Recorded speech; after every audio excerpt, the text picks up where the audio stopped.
Hello, hi, how are you? I am Slimy Monster, and I'm going to talk to you about Parshat Shelach. Do you know what Shelach means?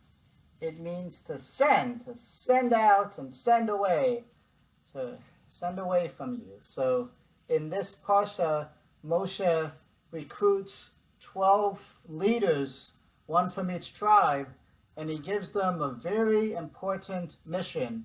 He says to them, I want you to take a look all throughout the land of Israel and give me a full report about the land, to spy it out as a diplomatic mission. I want you to tell me if the land has good soil or bad soil, or if it can grow a lot of crops. I want you to bring back some of the fruit.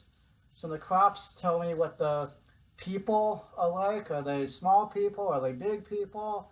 How many of them are there? What do the cities look like? Is it cities with walls or without walls? What are the people doing? And give us all of the information that we need, because we're going to be going into the land of Israel and we're going to try to conquer it, and we're not supposed to depend on miracles. We have to believe in Hashem, but we also have to do everything that we can to the best of our own power and ability, so the people want to see what lies ahead. And the spies go to Israel, and then they come back and they say, no good, lo tov, nisht happening there, that they say, we can't do this, that the people are big, the giants, they're tall, and we seemed really small and tiny and little, that we felt like we were grasshoppers compared to them. And they say that we were grasshoppers in our own eyes, and so we must have been to them. So they put themselves down, and that's very important, that we can't be negative about ourselves. We can't be self-conscious and say we can't do something. We have to believe in ourselves, that if we believe we're not going to succeed, then we're probably not going to succeed. So we have to keep a positive attitude. And Caleb and Yeshua try to tell the people everything's okay, Hashem is on our side, you just have to have emunah, have to believe. But they say, no, we don't believe anymore.